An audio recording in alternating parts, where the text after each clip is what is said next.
जिस पे ज़्यादा वक्त दिया जा सकता है, लेकिन मैं अब बिला ताखीर ख्वाजा मुश्ताक साहब से गुजारिश करूँगा कि वो तशरीफ़ लाएँ।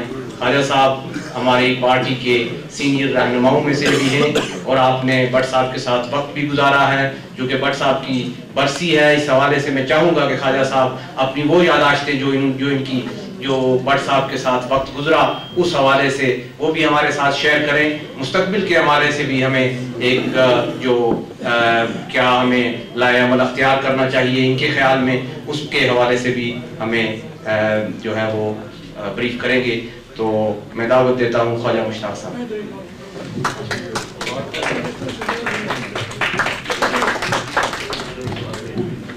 हाँ जी, शुक्रिया। अस्सलाम वालेकुम मुअज़्ज़िज़ीन, अरकान लिबरेशन कॉन्फ्रेंस और मेहमान गिरामी, मेरे लिए बड़ी एजाज़ की बात है। मैं माफ़ी चाहता हूँ कि मैं बैठ के कर रहा हूँ, कोई थोड़ी सी मुझे घुटने की तकलीफ है, इसलिए मैं बैठ के बात करना चाहूँगा।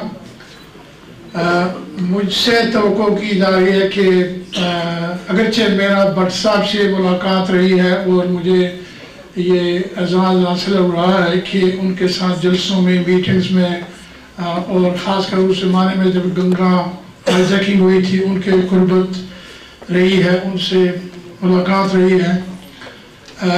तो उस हवाले से मैं चाहूँगा कि जो मेरी याद है मैं बात करूँ। सबसे पहले तो मैं बात करनी चाहूँगा कि भट्ट साहब के लोग, अक्सर लोग जब बात करते हैं तो भट्ट साहब की आइडियालॉजी के, उनके नज़रियात के हवाले से लोग बात करते हैं। सवाल यह है कि भट्ट साहब का सियासी नज़रिया, कौमी नज़रिया क्या था जिसके लिए उन्होंने अपनी जान अजीज़ जो है वो निछावर की है। मैं कहता हूँ उस हवाले से, यानी उनकी कुर्बत के हिसाब से, उनकी मुलाकातों के हिसाब से और जो तकरीरें भी आपने सुनी हैं, उस बुनियाद पर आप पूरे बसौक से कह सकते हैं कि भट्ट साहब एक आज़ादी पसंद, मुहिब वतन कश्मीरी, एक नेशनलिस्ट और कौम परस्त रहनुमा थे। वो कश्मीर के दोनों तरफ के दोनों खित्तों के अवाम जो हैं, मुनक़सिम अवाम जो हैं, उनकी आज़ादी, उनके जमहूरी, सियासी और इक़्तिसादी हकूक़ के लिए उन्होंने बला तख़सीस इलाका दोनों खित्तों में उन्होंने अपने जो है वो किरदार, मुस्बत किरदार अदा किए हैं। और ये बड़ी बदकिस्मती की बात है कि उन्होंने जो वहाँ जेल काटी है वहाँ इंडिया के अंदर, वो एक मिसअंडरस्टैंडिंग और एक मर्डर के, कत्ल के इल्ज़ाम की बिना पे उन्हें पहली बार पकड़ा गया, या जब दूसरी मरतबा वो वहाँ गए हैं तो उनकी गिरफ्तारी जो थी वो दो वजूहात से थी। एक ये जिसको भट्ट साहब खुद मानते ही नहीं थे कि एक इस वजह से कि उन्होंने बॉर्डर क्रॉस किया और पार जाके वहाँ सियासी सरगर्मियों में हिस्सा लिया, एक वजह ये थी। और दूसरी वजह थी कि उन पे या उनके साथियों पे एक हिंदुस्तानी कोई पर्सनल की जो है वो कत्ल का इल्ज़ाम था। तो यानी अब मैं शुरू करूंगा कि भट्ट साहब, जैसे कि आप जानते हैं, उनकी पैदाइश जो है वो कश्मीर में हुई है। बाकी यानी इंतहाई जवानी के आलम में उनकी इब्तदाई तालीम जम्मू कश्मीर वाली में हुई। तो वो बचपन से ही इब्तदाई तालीम ख़त्म करके वो यहाँ पाकिस्तान है और पेशावर में उनके कुंबा जो है वो आबाद हुआ। पेशावर में उन्होंने बकिया तालीम, सानवी तालीम या आला तालीम जो है मास्टर्स, वो पेशावर से किया, यूनिवर्सिटी से। और जब 1964 में, आपको पता होगा बहुत सारे बुजुर्गों को, कि जब शेख अब्दुल्ला साहब और बेग साहब इधर भी आए थे, इंग्लैंड में भी आए थे और उधर भी गए थे, पाकिस्तान और आज़ाद कश्मीर भी आए थे, उनकी अपील पे वहाँ पे माज़-ए-राय शुमारी की बुनियाद रखी गई थी।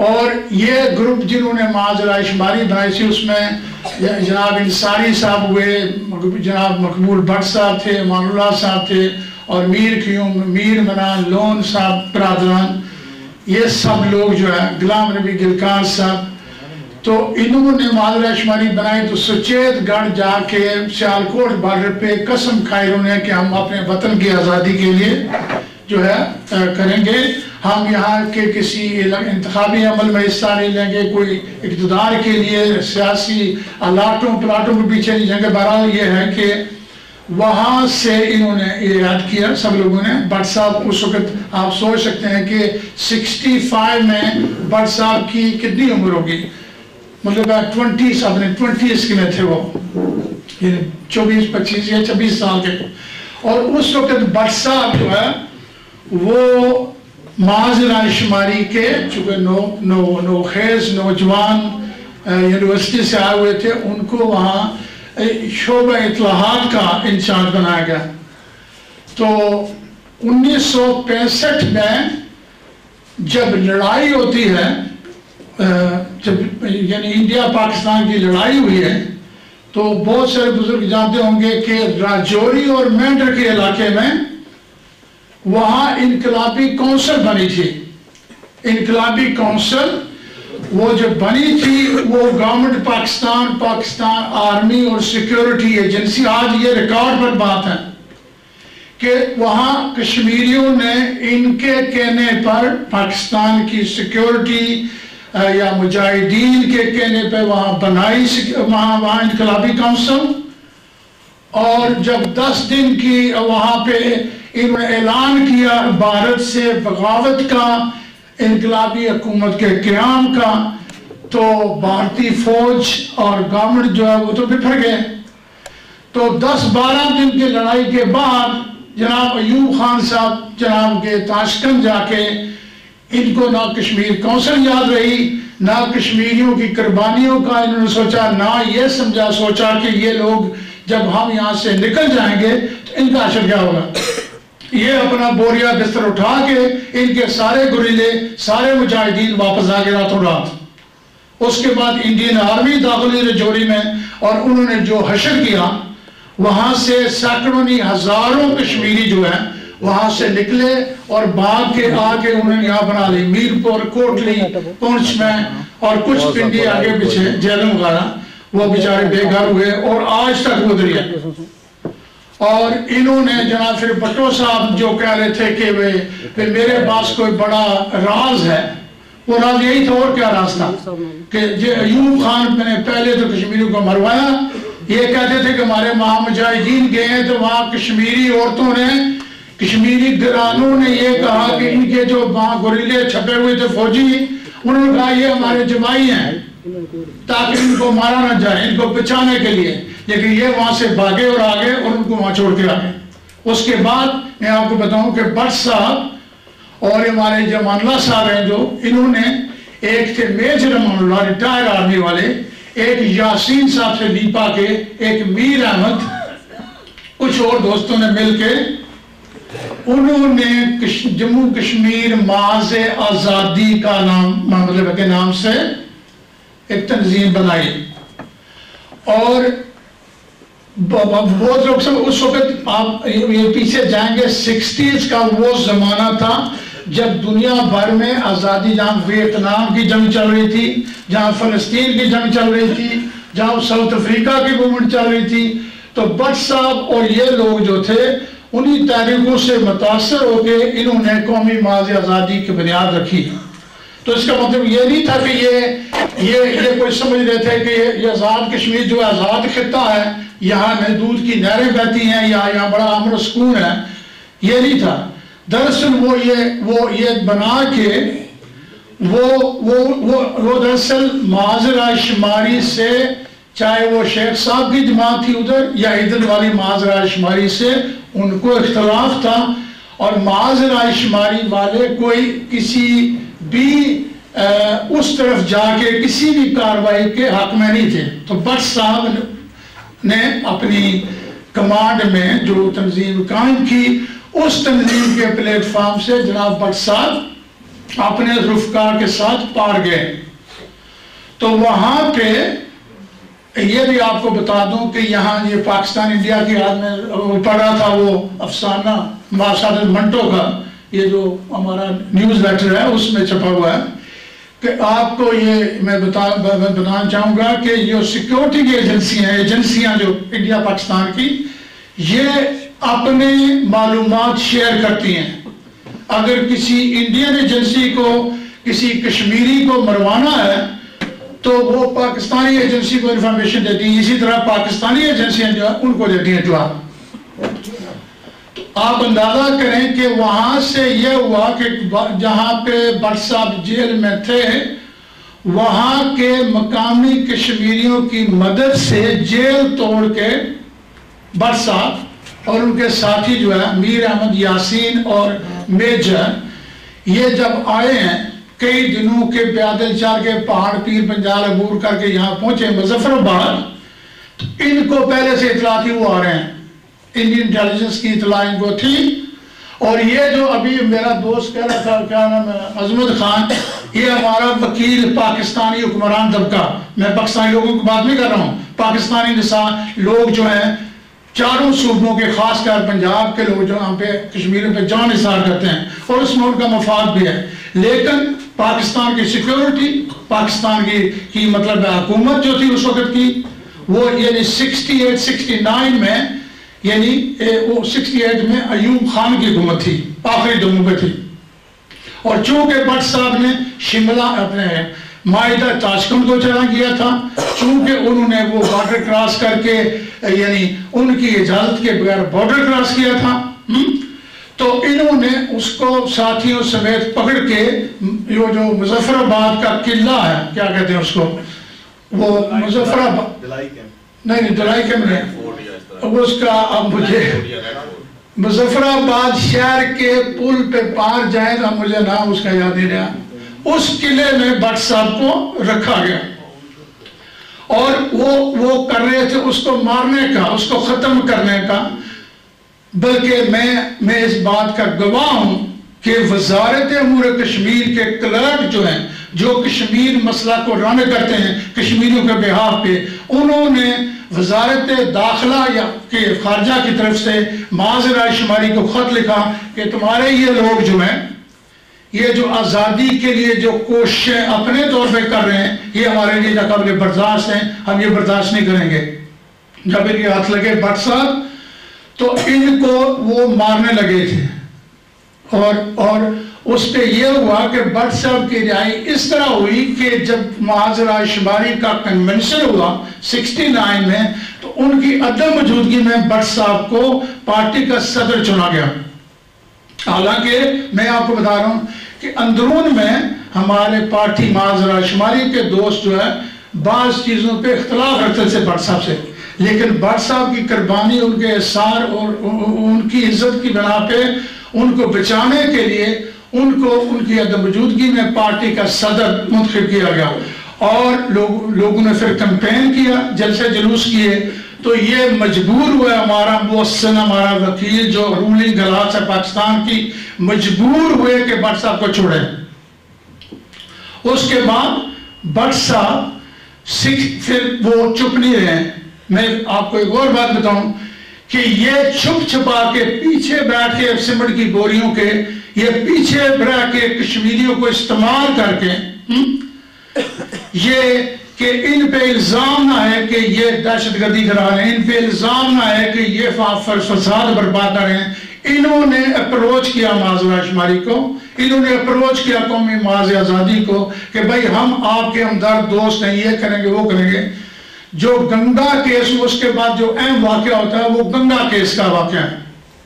गंगा जहाज जो था वो 1971 की जनवरी की कोई तारीख थी जब गंगा जहाज आया था।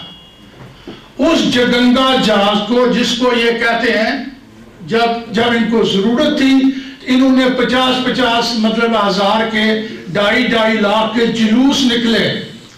मैंने देखा भट्टो साहब, ये जो भट्टो साहब बाद में कायदे अवाम भट्टो साहब मरहूम जो है, मैंने देखा लाहौर एयरपोर्ट पे जहां जहाज खड़ा था वहां जाने के लिए पिंजरे से लटक रहे थे कि भाई आइडेंटिफाई कर सकें कि भाई मैं इनके साथ हूं, ये हमारे लोग हैं। मतलब यह कि मैं कश्मीरियों की तारीख का, कश्मीरी मुजाहिदीन का आमी और उनका दोस्त और सब कुछ। ये सिर्फ भट्टो साहब की बात नहीं है, हुकूमती ज़ोमा जो थे वो भी, खारजा मिनिस्ट्री वाले, दाखिला मिनिस्ट्री वाले, फिल्म एक्टर्स, दुनिया जान के लोग। अच्छा, फिर ये हुआ कि मैं आपको बताऊं कि भट्ट साहब ने जो जांच कराया था उसमें मैं पहले बताना चाहूँगा कि जहाज की अगवा कराने के मंसूबे में पाकिस्तानी एयरफोर्स का, अब मुझे ये याद नहीं है कि वो आदमी रिटायर्ड था या कैसा था, वो ट्रेनिंग में आशिम और अशरफ की जो ट्रेनिंग है उसने दी, बाकायदा उसको जहाज, आशिम था, अशरफ नहीं था, तो बाकायदा उसको जहाज पे बिठा के एक तरह से जहां लैंडिंग होती है उसको दिखाया कि जब तुम जहाज लेके आओगे तो पिंडी शहर या ये जो है ये इस तरह दिखता है, तो फिर यकीन होगा कि ये वाकई ही इस्लामाबाद एयरपोर्ट है। उसको दिखाया, उसको ट्रेनिंग दी है। अच्छा, नहीं, वो पिंडी भी दिखाया और लाहौर भी दिखाया। अच्छा, पिंडी भी दिखाया था कि पिंडी भी हो सकता है, लाहौर भी हो सकता है। अच्छा, आशम के बारे में ये कोई बड़ी नहीं है, आशम मैं लंबी कहानी नहीं करूंगा कि आशम जो था उसके लिए वहां से जहाज लाना जो है ये आसान बात नहीं थी, लेकिन इधर आने से पहले वो बड़ा सीमावी तबाह आदमी है आशम कुरैशी।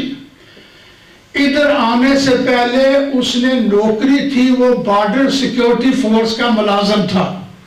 इस बात को इन्होंने इस्तेमाल किया है कि ये भारतीय एजेंट है, हालांकि इनको पहली बार आशम आया, इनको पता था, जब उसको ट्रेन कर रहे थे इनको पता था आशम के उस सिक्योरिटी फोर्स में था।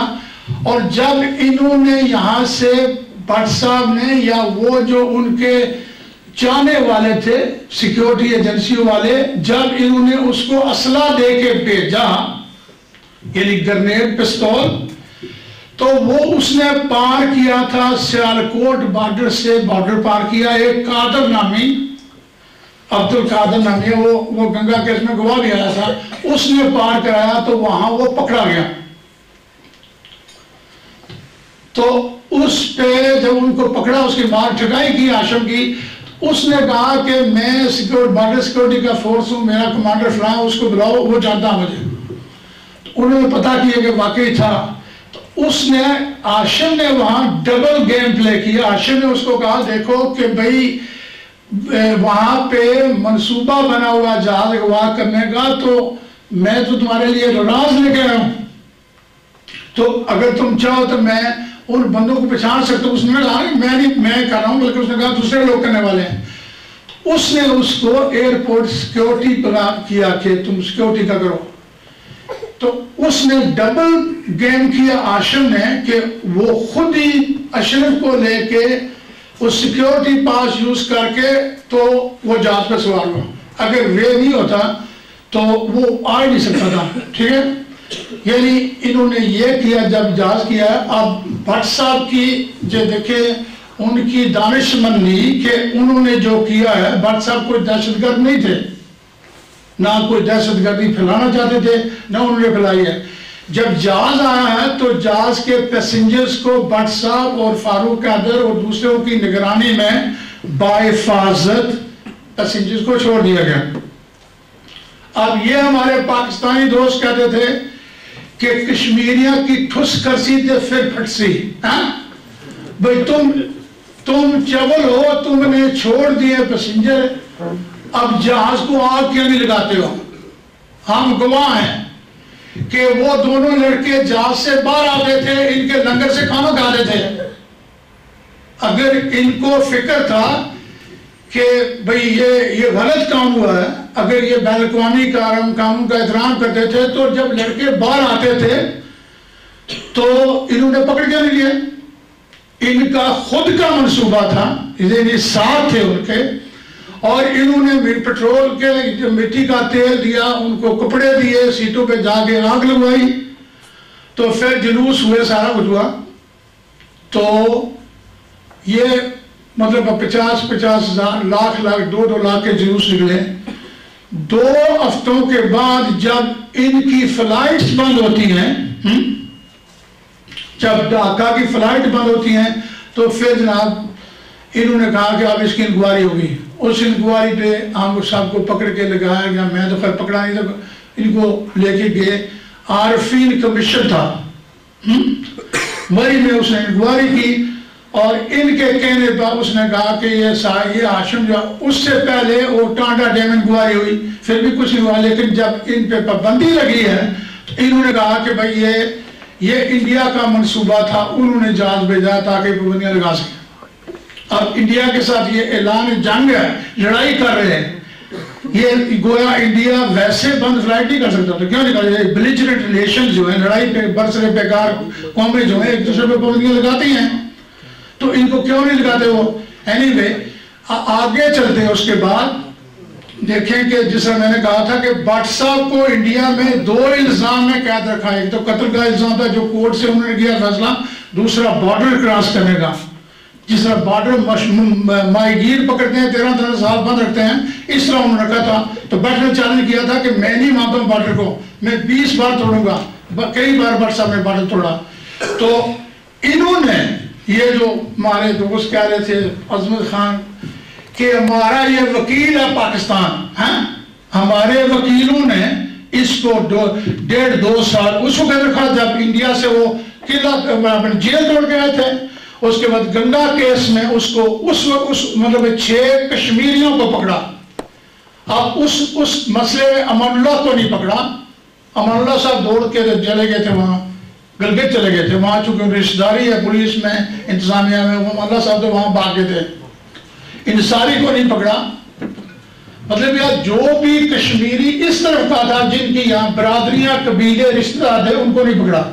जो 6 बंदे पकड़े हैं, आशम, अशरफ, मीर क्यों, मीर मनान और ये जितने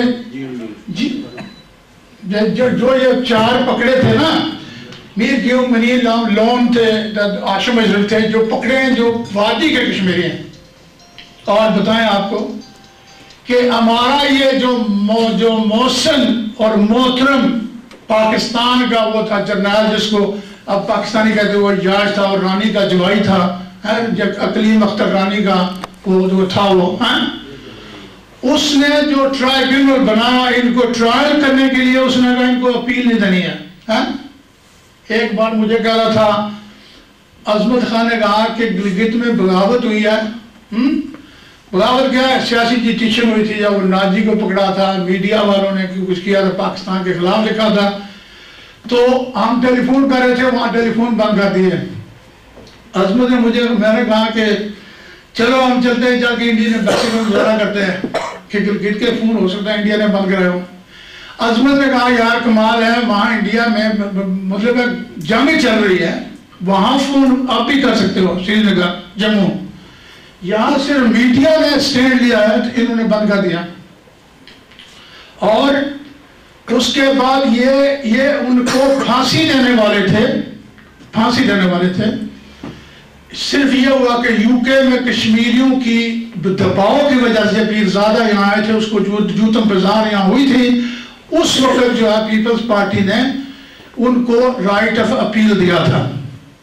वो मुकदमा हमने तकरीबन 1.5 साल लड़ा है। उसमें जो इन्होंने जुल्म किए हैं, अगर ये सच्चाई की तलाश में करते तो इनका कोई मुंह काला नहीं होता। इन्होंने मीर क्यूम जैसे बंदे, बुजुर्ग 68-65 के बिजनेसमैन, लोन जैसा मुअज़्ज़ज़ और शरीफ इंसान, और 2 कश्मीरी मुजाहिदीन जो है, उनको इन्होंने गंदगी के अपने टॉयलेट के तोबरे बांध के इनको मुंह पे बांधे। मकबूल भट्ट की हिम्मत और इस्तकामत थी कि उन्होंने कभी शिकायत नहीं की, कि उन्होंने कभी बताया नहीं कि उनके साथ इन्होंने क्या सलूक किया। और अजमत कह रहा है कि वो 11 को नहीं मनाएंगे, 5 को मना रहे हैं, इसलिए कि वो मकबूल भट्ट को कभी लीडर नहीं मानते हैं।